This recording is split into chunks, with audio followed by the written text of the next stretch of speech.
Welcome to Back from the Abyss. I'm Dr. Craig Heacock.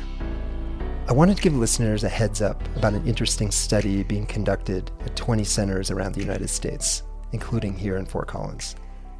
This is a trial using LSD to treat generalized anxiety disorder. Now, LSD for anxiety, it seems pretty counterintuitive, I know, but there are some interesting prior studies with LSD which suggest that it could in fact be helpful for clinically significant anxiety. You can find more information about the study at anxietyresearchstudy.com. I had a listener inquire about the trauma in the transference episode with Alexandria, and she wanted to know more details about how Alexandria and I healed the deep hurt in our relationship. Well, based on the work of Scott Miller, I sometimes use his concept of session rating scales after difficult sessions. And after Alexandria's second near-fatal suicide attempt, I made sure to save the last few minutes of every appointment for us to do a session rating. I would ask her to rate the session by giving it a letter grade and then justifying the grade. And then I would ask her to give herself a letter grade and justify it, and then give me a letter grade and explain it. And then I would ask what she and I could do differently or better if we could rewind the session and do it all over again. And finally, I would ask her, what didn't she bring up that day that she probably should have? I made it both a habit and expectation that every session would end with an honest and often difficult, both self-assessment and also an evaluation of me. I think this relentless assessment, this shared responsibility for making each session better, it helped us to eventually clear the hurt and move back into compassion and connection. Okay, this is the final story of season 4. Chris and I will be back with Fishbowl number 4 in 2 weeks. For today's story, I sit down with Wayne, a longtime patient of mine, a really wonderful human being, and a man who has suffered terribly with treatment-resistant depression and often crippling anxiety. And I think his story highlights a few crucial things. The fact that sometimes you can do everything right, do all the self-care things, and yet still be waylaid by the crushing dark force of depression. I think this story also illustrates the power of the therapeutic relationship and the fact that two people can deeply respect and care for each other, even when they land on opposite ends of the religious and political divide. I think you're going to like this one, and I can say, for me, it was super meaningful to record this. I had 2 parents, brother and sister. I grew up mostly in New Mexico. We moved around quite a bit, and by the time I was 10 years old in 4th grade, we moved 5 times. So I was usually the new guy. And in the middle of 4th grade, we moved to a small community in northern New Mexico, and I had always been the new kid. And once again, I was the new kid. And something started happening where I would start crying just in the mid-mornings at school, and I really didn't know why. I wasn't trying to manipulate or anything like that. It just came on suddenly, and so my mom or my dad would have to come pick me up at school and take me home and reassure me. So one day, my mom picked me up very calmly, and she took me home and started spanking me. And then that worked into more beating. And I remember screaming, and she told me that... Was she punishing you for crying at school? I think she was punishing me, but she's told me later that the reason she did that was because she had counsel from some other counselor that said the way to treat depression in kids is through trauma, to try to shock them out of it. Just spank them. And but she regrets it now, but she deflected blame to that other person, and I don't think there's any real excuse to do something like that. But and so she told me that if I didn't stop, that they may have to send me away, and so that it did sort of shock me out of that crying every day at school, and I just started to force things down, and I didn't really I don't know if I struggled with depression a whole lot from then on. I probably did. I just didn't recognize the word depression. And so my childhood years, we still moved around quite a bit. And so by high school, I was kind of burnt out of moving and being the new kid, and wasn't very popular, but I liked sports, and I was very shy, and I had bad acne and bad asthma. I like to keep a journal. And when I was a kid, I loved to keep a journal. But my mom was so invasive into my privacy that I found out that she found my journal somehow, even though I'd hid it in my room. And so at that point, I just decided to go burn it in the fireplace. So now I don't have any records from my childhood from back then. Was it like in middle school or high school? This was in high school. Mm-hmm. Yep. And I remember her, she had a bad anger problem. Mm-hmm. She would shout curses at me and my siblings and me. And she would shout those curses. She would beat on us. I remember seeing her pulling my sister's hair and slamming her head into the floor. And she would tell us many times that someday we would find her in a pool of blood, and then we would appreciate her. Wow. And and clearly you were a sensitive kid. I mean, just imagining you going from school to school, and then you show up at this school in northern New Mexico, and you're crying and crying, and mom's answer is to kind of beat it out of you. And yet here you're wired to be very sensitive to the world and other people, and your mom's unloading, unleashing all this fear and shame, and almost like taking you guys emotional hostage. Yes. She would also sometimes spit on us and just put the old guilt trips on us for not appreciating her. But the way I see her is as a sort of a coin. On one side is this wonderful, loving woman who cared a lot for us.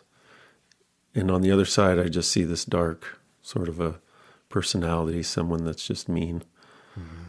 And I really regret that. So yeah, being raised, or my sensitivity now, I think some of it did come from her. She could be very kind. So it's a weird thing to grow up with someone that has such a contrasting personality. Yeah, because what we all most need from our moms is consistency and kindness and compassion. Sounds like you had that sometimes, and then it just flip. Yeah, and you've said to me before that you wonder if maybe your mom had some kind of borderline personality disorder. Exactly. Yeah, I read the symptoms for that, and it's check, check, check, check, check. Yeah. My sister says she's a narcissist, but I don't see all the check marks for that, but I do borderline personality disorder. When did the depression, sounds like the roots of it were deep, but when did it really take hold when you look back? Was this more high school, college, or later? Or when did things coalesce into your first severe depressive episode? I'd say right after college. I don't remember a specific episode. It just started really coming on in the form of angst and just, what is my purpose in this world? What am I working toward? And it just sort of slowly came on. And so the thing is, I would always sort of deny it, like, oh, depression is for weak people, medications are for weak people. Were those messages you were getting from your family or just, I think, from society? I mean, my family, I have a family history of depression, especially on my mom's side. But I just got those perceptions. I think I've always been competitive. I've always wanted to be perfect. And so, and I knew a couple of people that were always down, and I didn't want to be like that. And And so I kept pushing that aside. So It sounds like in some of those key developmental times of early adulthood, say going to college or picking a career, finding a wife, the illness of depression didn't limit that for you. You were able to get on a successful career track and find a wonderful spouse and start a family and complete college, and it was only later that things started to get really bad. right. Yeah. I think that's one of the really difficult things about the illness of depression is, much like migraines, sometimes there are clear triggers or precipitants, other times there are not. Other times people have a combination of genetic loading, early childhood trauma, personality factors, maybe being like a very sensitive soul that come together to produce that first really serious disabling episode.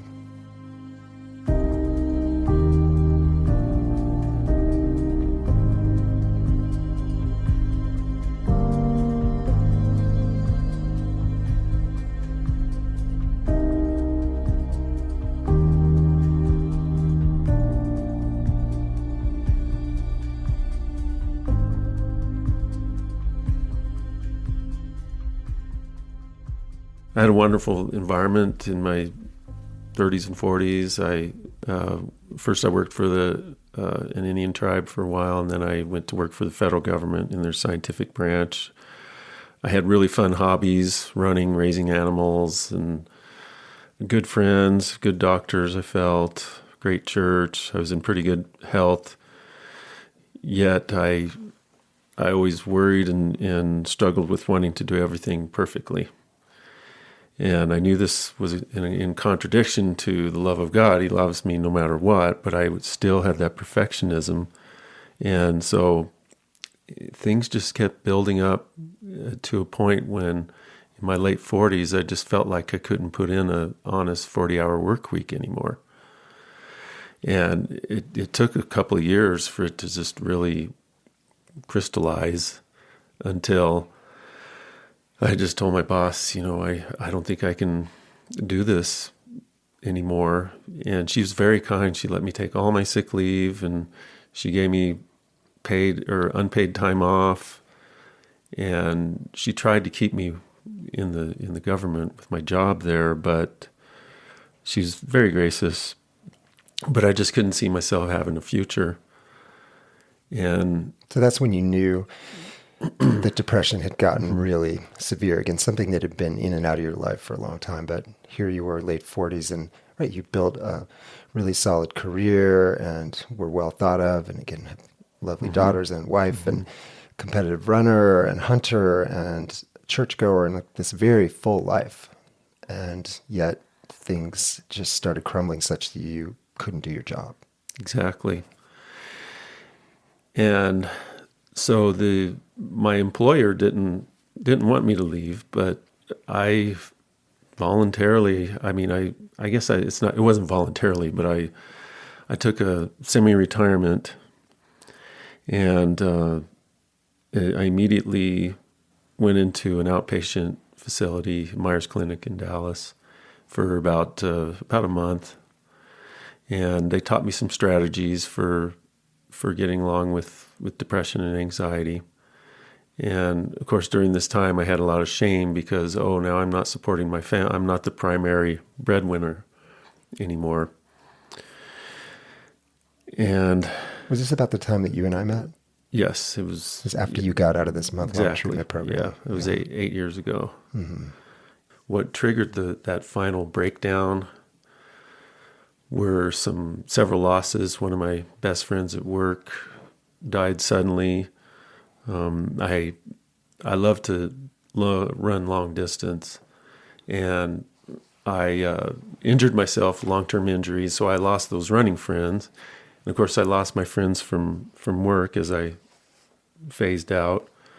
And we switched over from one church to another, so I lost some friends there. My daughters moved away to college. So this was a time of huge losses. Huge losses. That kind of put the seal on it for me leaving the job. Yeah, after that 6 weeks long treatment, I began to see you, and I saw started seeing a counselor here, and both of you were just indescribably wonderful, getting me on track, and you were able to figure out a good cocktail of medications to help me out. And which in my memory did not work for very long. No. Because I'm not sure the timing, I don't know that it matters, but my memory is that pretty early in our treatment course, and again, this was pre-ketamine, that we decided that you needed to do ECT. And I had to go to Boulder, and I think you ended up doing like 35. Exactly, 35. ECT treatments, yeah. The average number is like 8 or something like that. Would you say that was your most severe episode, your most difficult time? And again, this may be a difficult question to answer because ECT tends to wipe out memories around the time of the treatments. Or do you think that you were as bad or worse when you had the breakdown and went to treatment in Texas? Yeah, I was as bad. It was, my wife tells me, even though I can't remember much from that summer before ECT, she tells me that I would walk around the house just, slamming my hands together and just saying, "What am I doing? What am I doing?" And she would try to help me, and I just was almost at the end of my rope because all these medications I had tried, they worked a little bit. They kept my head above water. You did, but we decided to reluctantly try ECT. Yeah. Now, a number of years out from that, what do you see as what were the positives that came out of doing those 35 ECT treatments, and maybe the downsides? Yeah, the positives were I used to ruminate a lot. I haven't mentioned that, but I ruminated before my breakdown, just thinking, am I doing this right? Am I doing this enough? And that rumination was really broken by the ECT. I don't ruminate as much. I still have a lot of anxiety, but I don't sit here and think through things. And that's been a permanent effect. I think so, yeah. And the other permanent effect is I don't have these angry fits anymore where I'm shouting at myself. I'm a lot more calm. So the drawbacks were, of course, the loss of memory. There are times in my life where there's a huge gap in several months, and then I'll look at photos of events during those months, and then I'll be like, yes, okay, I remember that now. So the memory's in there somewhere. There's just some kind of trigger that I need to remember it. And but it really bugs me. Sometimes I can't think of the right words, or it's mostly long-term type memory. Was there any part of you then or now that was maybe upset with me that I had recommended something that caused some long-term changes in your brain? No, because that was one of the side effects that I was warned about was memory loss, and I didn't care. I was suffering. And I think our options were extremely limited. I looked back and read some of my notes from that time before we recorded this, and I felt pretty much at the end of my treatment rope. That we tried so many things, and I think too, what's been so gratifying about working with you, but also kind of difficult for me on the psychiatrist end, is you do everything right. You don't use substances. You have love in your life. You're devoted to your family. You run. You try to eat a good diet. You try to sleep on a good schedule. You have a church community. Like, you do all the things right. And so often when people aren't getting better, I think I or other docs could say, well, if they did X, Y, and Z that I want them to do, they get better. But you actually do everything I could ever want. And yet still, despite yours and my best efforts, on those days before, during, after the ECT, it was brutal. I mean, I felt like we were kind of out of options. Yeah, it was just kind of went from week to week. I remember starting the acute treatment with 2 or 3 times a week for a month or something like that. And you and the doctor in Boulder kept in contact, and I really appreciated that. And but you were there to support me during that time and to try to think ahead what would work as far as maybe some medications after the ECT. And then I had a relapse like 6 months later. Here we go again. Mm-hmm. Went through some more treatments, and that worked for a while. And then you tried some other medications, and that evened me out for about a year and a half. But ECT just quit working for you. Yeah, it just quit. It actually had the reverse effect. Mm-hmm. I mean, fortunately, this timing-wise, this was right around the time that I started working with ketamine. I think you were one of my very first guinea pigs. I said, Wayne, I have this cool new treatment. All you have to do is just lay back on the couch, and I'll just give you this little bitty shot in your arm, and everything will be lovely. Yes, that was 5 years ago in March. Yeah, right. You're right. It's been 5 years. Mm-hmm.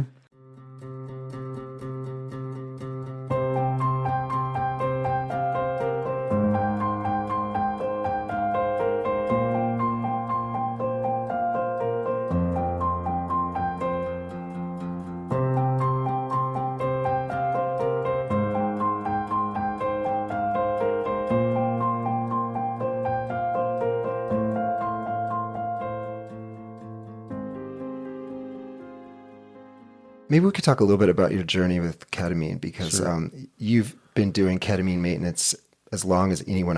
You and I started together, and I think 5 years now of doing maintenance treatments to keep you out of the depressive hole. Mm-hmm.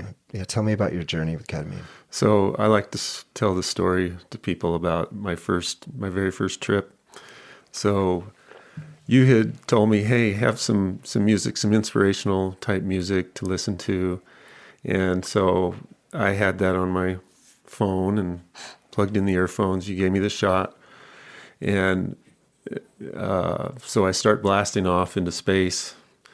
And then on comes my Superman music and my Rocky music. And then when Wonder Woman music came on, man, that was like, it exploded my brain. I just yanked the earplugs out and continued. I've learned that you want calm instrumental music, not action movie music. Yeah. And so when I woke up from the treatment, I remember when I could finally, my vision came into focus, you said, hey, look out the window there. And your window was right next to the Poudre River with this beautiful view. And I look out, and here's this beautiful strutting wild turkey. And maybe it's funny to others, but for me, it was an answer that this is the right thing to do, because I had prayed, God, show me if this is something that I should really do.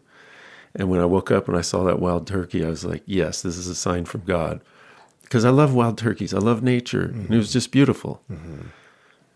Yeah, that was my favorite part of my old office, how the wild turkeys would come and look in the window and just stand there and hang out. You know? Yeah. So I remember going home, and I'd take a nap, but after that I would feel immediate relief from that load of overwhelmment, anxiety, depression. And it was amazing because, I mean, even now, even today, the day after I have a treatment, I'm just like scrambling everywhere, getting things done, checking things off of my to-do list and just feeling good about it. And for several days, it's like, this is what it feels like to be normal. Mm-hmm. And so over the years, it's lasted. At first, it lasted like the whole month, but it's kind of drawn back a bit. Yeah, I've learned so much about ketamine maintenance for severe chronic depression from you. One, because we literally started together, I think, and we've been doing it basically monthly ever since. And one thing we've learned, and this is actually applied to other patients, and it's something that I talk about when I speak about ketamine, is that ketamine does not replace meds if you have a really chronic treatment-resistant depression. And you and I, a number of times, you've been doing well, the ketamine's working so well, and I say, oh, let's peel back this med. Let's peel back this. In fact, a few months ago, I had you peel back 2 meds. and you just plunged into the dark hole right after a powerful IV treatment. And so I want to thank you. I've learned a lot from you. You're kind of like patient zero. Your depression has been some of the hardest to treat of anybody I've worked with, yet it has responded well to certain things. But a lot of what I've learned about ketamine, I've learned from you and a small group of other people who were there from the beginning and have been doing this as a maintenance treatment. So again, thank you for being my guinea pig. Well, you're welcome. No problem. You're like, shouldn't I get some deal on the half price or some burger coupon afterwards? Yeah. Some frequent flyer discount. I know. Your treatments are not always scary, but they're often scary. Mm-hmm. And that is a feature of higher dose, psychedelic K-hole ketamine is that and maybe you could describe, I know ketamine is fairly indescribable, but when it gets scary for you, what do you experience? Well, the first part is just fine. I'm sliding through a kaleidoscope factory or some sort of Christmas ornament assembly line or something like that. But I'd say toward the last 10 minutes when I've really in a state of sort of derealization. I know I'm there, but things are just completely out of my control. Those last 10 minutes, I'm imagining that the people around me are having a hard time waking me up, that might be suffocating, that my heart's stopping, and that they've called in the EMS and they're all scrambling around me trying to get me to wake up. And that's been happening more often than I like. And so on our last treatment, on our most recent treatment, you gave me a little bit less medication and I didn't have that experience. Yeah. I think what's been happening is as you've become a little more resistant to the ketamine treatments, I've pushed the dose up a little bit.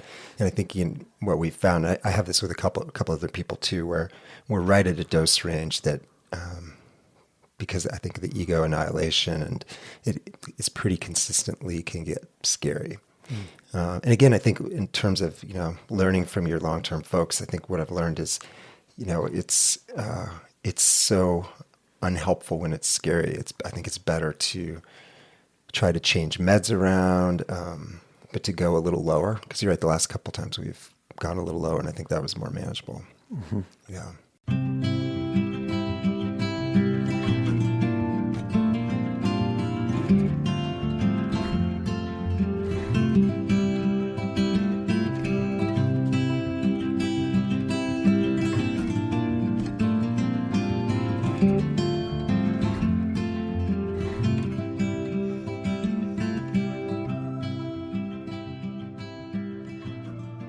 I wonder if we might shift gears and just to talk about, I know this is a topic you and I have explored before, and I think it might be really interesting to listeners. How do you think about why you have the illness of depression? Because I just pointed out a few minutes ago, you are, in many ways, you're one of the healthiest people I know. You and I are about the same age. You're a runner. Like, again, you don't use substances. You literally check every box for a healthy life. And you have incredibly severe treatment-resistant depression. How do you explain that to yourself? How do you understand that? How do you work through that? Mm-hmm. Well, first term that comes to mind is genetics. I can look at my family history. I have a lot of cousins, so I have a large sample size I can look at that and see that there's more than the average number that suffer from depression and anxiety. I've had a few relatives who've had ECT, and several of them are still on medications. That makes a lot of sense that, as you said, it's not just that you have a number of family members with depression. You have a number of family members who've had ECT, which by definition, at least in the last 20 years, that suggests these are folks with really severe, hard-to-treat depression. Mm-hmm. Yeah, and looking at my childhood, I guess, too, the losses and the abuse contributed to that. I think maybe if my depression was addressed earlier on, things would have been better. I don't know.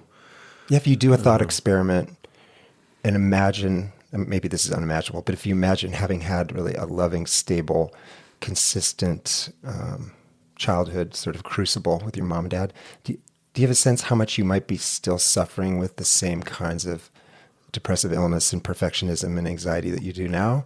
I mean, are you able to sort of tease out what portion of that is trauma, or is that too difficult to tease out? Yeah, nature or nurture. I think that I'd still have problems. I think that besides for genetics, it's brain chemistry. There's just things that are not functioning properly there, and best we can do is things like getting good sleep and exercising and eating right and connecting with other people. And those are the four things that I try to do a lot, but even those don't always help. And so there's just something in the chemistry there. I wonder too, and I think this kind of plays in with how you think about the illness of depression, is if we might explore this whole topic of faith, your Christianity, you're a devout Christian, and you made that very clear when we first met. And, I fully recognize that people that have not only just faith and relationship with their God or creator, but who are in a faith community, that's often a really powerful source of support. And I'm often encouraging people who did have some kind of faith community but have moved away from it, if they're open to that, maybe trying to get back with that, because we're so disconnected, in 2023. How has your faith played in with your battle with this illness of depression, and how has it maybe helped, maybe not helped? Right. Well, if I could just read a scripture passage. I know this isn't church or anything, but this really describes sort of my situation, I've always thought. So it's 2 Corinthians 12. St. Paul is speaking. He's saying, "A thorn in the flesh was given to me, a messenger of Satan to trouble me, so that I would not become arrogant. I asked the Lord 3 times about this, that it would depart from me. But he said to me, 'My grace is enough for you. My power is made perfect in weakness. So then I will boast most gladly about my weaknesses, so that the power of Christ may reside in me. Therefore I am content with weaknesses, with insults, with troubles, with persecutions and difficulties for the sake of Christ. For whenever I am weak, then I am strong.'" And so I've seen this depression, anxiety, sometimes as a thorn in the flesh that God has sometimes allows to keep me humble. In other words, not to press me down, but to keep me more dependent on Him for peace and happiness. And so, but I also recognize that God doesn't make mistakes, that if it was in a perfect world, He would let me be happy. One thing I've asked you about over the years is this idea of could your faith community ever be shaming you for having the illness of depression? There's been a few episodes on the podcast of people who grew up in really strict, legalistic religious communities where they felt extremely shamed for, fill in the blank, for their abuse, for their addiction, for their depression. But each time I've checked in with you about that, it sounds like that's not been the case. No, I just feel like that Jesus He loves me, and He wants the best for me. And I'm not condemned by Him. I don't feel guilty toward God. Sometimes I do, but it's once in a while someone will say to me, "Hey, you got to have faith, because without faith it's impossible to please God." And my response is that, well, you need to look at the whole that verse in context with the whole Bible and see that God is on our side, and that God doesn't call the qualified, He qualifies the called. Mm-hmm. And so He's on my side all the time. He gives me people like you. He gives me medications. He gives me my friends. He gives me my hobbies. He gives me the capacity to enjoy all those things. Mm-hmm. I wonder, sometimes I think about this idea that, in kind of identity politics, like we need to have black psychiatrists for black patients, and we need to have gay therapists for gay clients, and we need to have, Mormon dermatologists for Mormon patients, but Christian cows. But I often think of often think of the fact that I think humans can work with humans, be with humans. I often think of you and me, because while we have a lot of similarities, we both grew up in the same town. We're almost the same age. We ran cross country. We both have daughters who are about the same age. Like, we love to run. I mean, it's kind of shocking how much we share in common. Yes. But what we don't share in common, and I don't know if you asked straight up or you just knew, like, I'm not religious. I'm kind of a panpsychic animist, if you will. I've listened to your podcast. Yeah, But how is that for you? Because I've definitely had people I work with say, you're okay, but you're not really what I want, because you're not fill in the blank. Like, you're not a woman, or you're not a Christian, or you're not you're not this sort of identity group that I feel like that you need to be to be able to really understand me. But has there been how's it been for you? Because again, you said you have had a Christian counselor in the past. Your faith is so central in your life, and you have someone, me, who spends a lot of time with you, trying to help you, who's not a believer. Mm-hmm. Has that been a struggle at all? Not even from the beginning. When I spoke with you and asked you some questions about those kinds of things, you were honest with me. I could see that we were going to get along because we were honest, but we were also respectful of each other. And I could see your compassion, and that you were a professional, that you weren't really into the identity politics. And I mean, if you were, I would be a little bit concerned, but I would also see through that at your own value to helping me. I mean, it's kind of a selfish thing on my part. And I mean, you're kind of like a brother to me. We've known each other for many years. I know you say that a lot. That's so sweet. Whenever you say that, like, oh, I do feel like a brother to you. Yeah, and especially that we have so many similarities, and just well, you're faster than me. I'm your faster brother. I'm your faster younger brother. That's right, much faster. I'm a little grayer than you too. I don't know what that means. I color my hair. So. Okay. Oh, all right. See, now the secret comes out. Yes.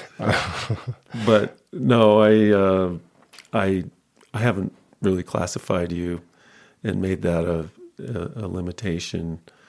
We just get along, and I wish the rest of the world could get along like this as well. It is such one of the, and I've said this to you, I think I've said it on the podcast, it is such one of the gifts of my work that I get to know and care about people who believe all sorts of different things.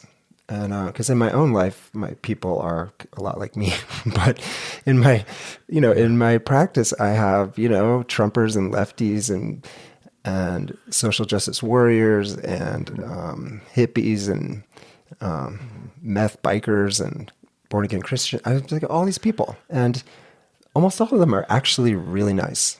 I'm just always struck by. Isn't that interesting? Yeah, that almost everyone I see are just really good people. Mm-hmm. I mean, even if we believe very different things or come from different backgrounds. Mm-hmm. Yeah, I think that's more reality than what we see in the media. Mm-hmm.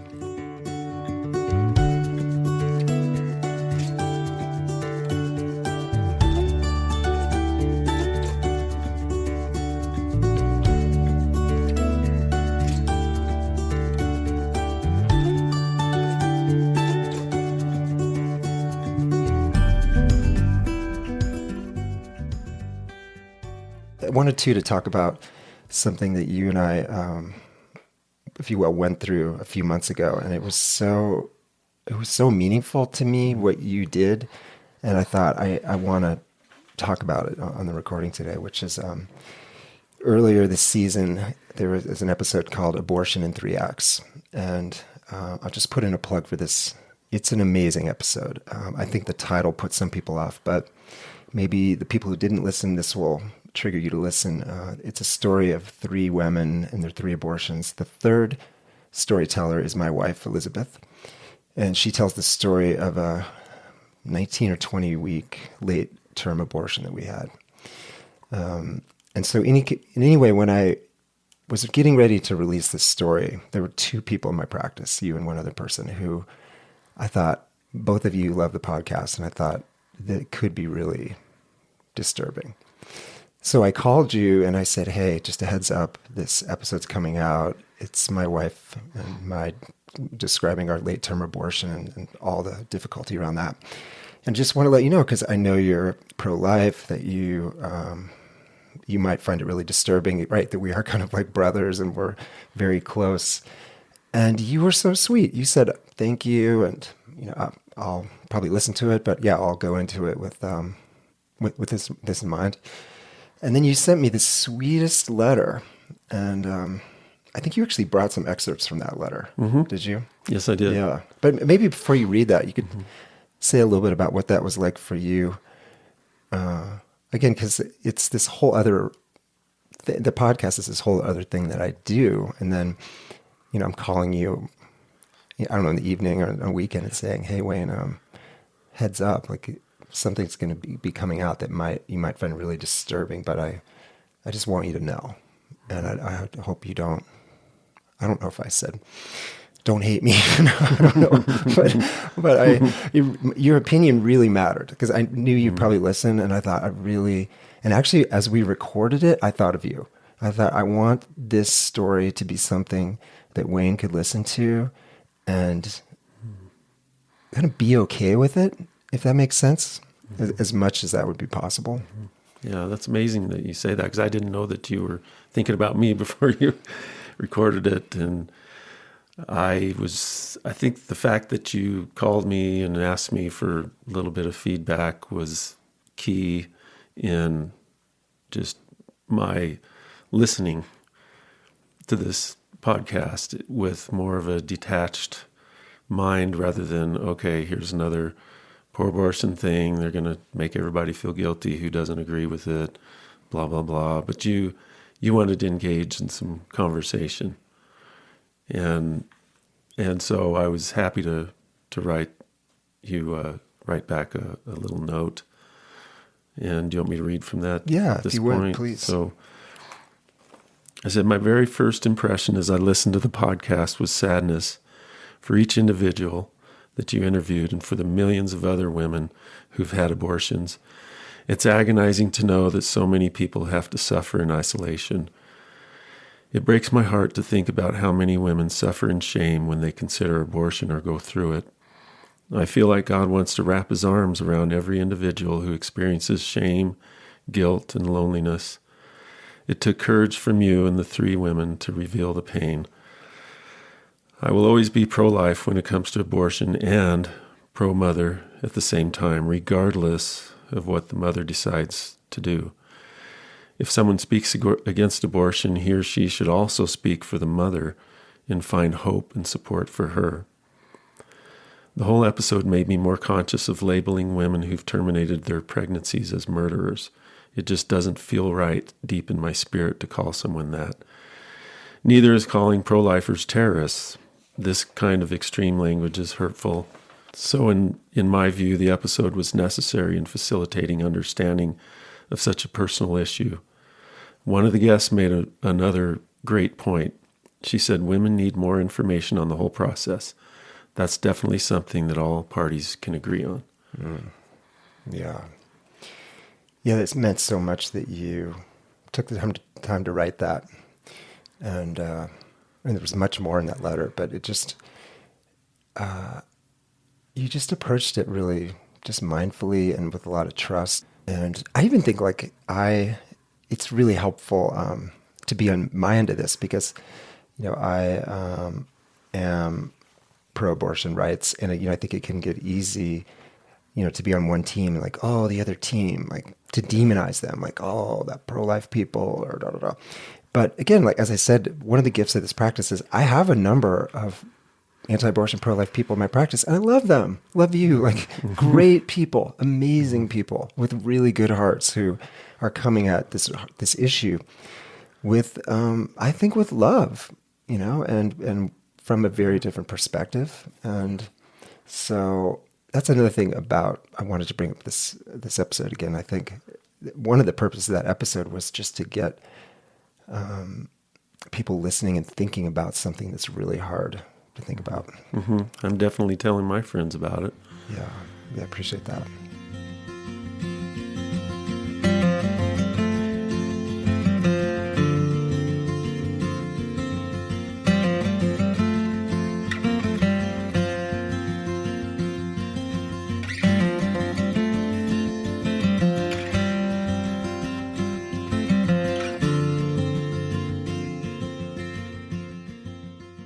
As we're wrapping up, what if we might talk about one more dynamic that you and I have giggled about before, but it is a real thing. And that is, sometimes in a clinical practice, when two people have a lot in common and have a long relationship together like we do, you can run the risk of not wanting to disappoint. And I've often thought, I've worried, and you and I've talked about it, that there's times that you have minimized your pain, minimized your struggle, maximized your gratitude and your kindness, because you do feel a lot of gratitude towards me. But the bigger thing, you don't want to disappoint me, because I think you and I are both trying really hard. And but I'm worried. What's that been like on your end? And does that ring true that there's times where maybe you're not wanting to really lay out the full depth of how hard things have been? Yeah. So appreciated my friendship and our relationship with you over the years, because you really care. We have a lot in common. We actually have fun conversations sometimes. But sometimes I do try to please you by saying what I think that you want to hear. It's just me.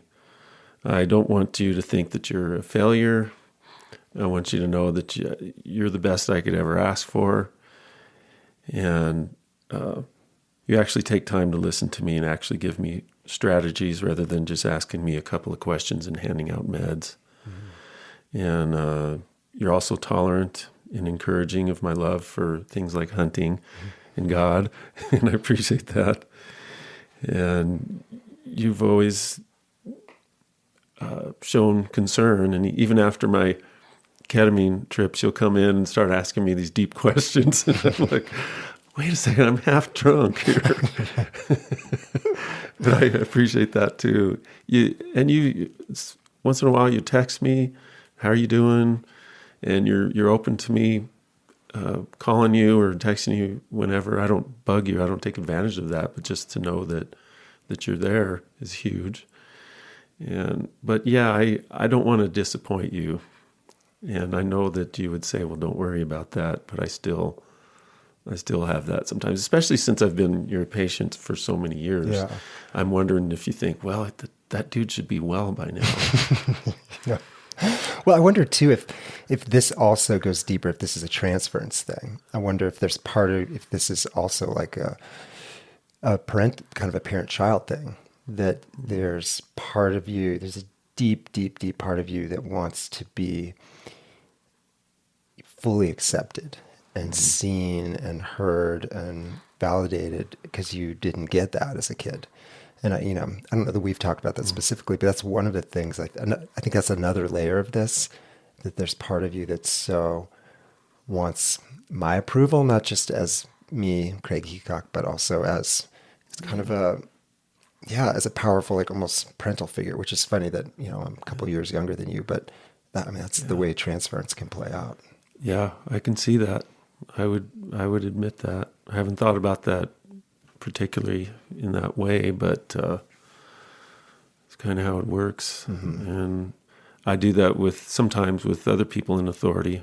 I do that with my counselor, and so that's something I should keep in mind. Yeah, I'll try to remind you. Yeah, please, because over the years you've had to remind me of things many times, and sometimes I feel like, he thinks I'm I'm stupid because I'm just not listening to him. He has to No. tell me the same thing 18 times. No, because that's because psychotherapy is cyclotherapy. It comes Cyclo. around, right? Yeah, Ah. all our issues are our issues. We need to be gently and often repetitively reminded. As we're wrapping up, is there anything else that you want to add or say, or any things that we skipped over? I don't like to label myself as being depressed or being anxious. I like to say that I struggle with anxiety and I struggle with depression because my identity is not in my mood or my sexuality or my color. My identity is in Christ and my union with Him. And someday things will all be great.